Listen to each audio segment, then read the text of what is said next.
Michigan State head coach Tom Izzo joining me here on the Rich Eisen Show. I'd love to get your take on the Zion Williamson conversation that's been going on nationally since his shoe exploded during the Duke-UNC game, that he shouldn't play anymore. There's some who think that there's too much money on the line, and the young man might actually do what a lot of college football players have been doing lately of note, saving themselves for the draft. What do you think of when you hear that?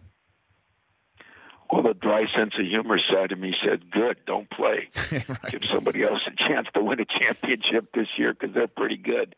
But the real side of me says, are you crazy? I mean, this thing is getting insane. You know, I thought Charles Barkley, I don't know if you like him, heard him, but he was on the other day, and he was appalled by the whole thing. And, you know, I mean, I don't walk off out of the door and think I'm going to get hit by a car. You know, it could happen. I don't live every day worrying about dying. It could happen.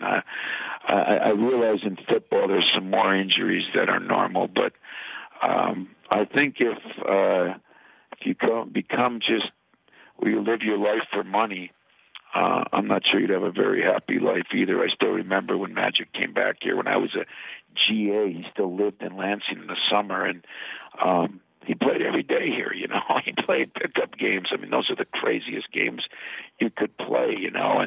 And then they're blaming the shoe. You know, it was a problem. You know, we wear the same shoes. We haven't had a problem ever. You know, I mean, some of these things are just media-driven. In fact, you're in the media, but I can tell you wouldn't be one of those guys that would drive that stuff. No, I said, Coach, I said that we don't know what he's saying, and a lot of people are filling the void with whatever they think he should be saying or thinking.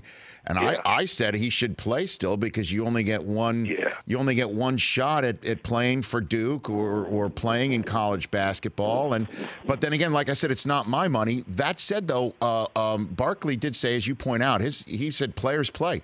He played for many years. Well, and, you know, that's what he said. You know what, Rich? You know, the funny part is, and you know Mooch really well, but there's not a time. I talked to him just yesterday, of course, on the way home, but there's not a time that we get together, and the first thing we go to, we both made pretty good money.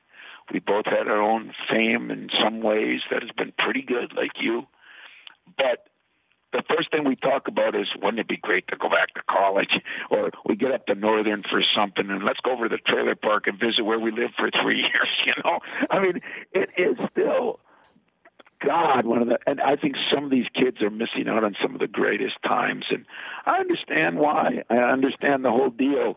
But, you know, for a lot of them, it doesn't work out, and, you know, this kid, it's going to work out. But if he wasn't playing in a game, he'd be working out, and he could come to the same jump stop and the same thing happen. I mean, I just don't believe you live your life that way.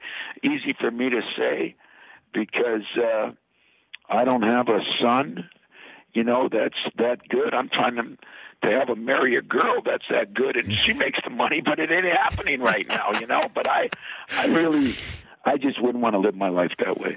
Were you guys in on Zion recruiting him, Coach? No. I don't think us or Michigan was. I think, you know, alums like you and some others, you aren't paying us good enough to be able to get the guys like that. I'm just kidding. I know. He was a very good player, but kind of a little bit above our, you know, our norm. The Rich Eisen Show, weekdays at noon Eastern on Audience.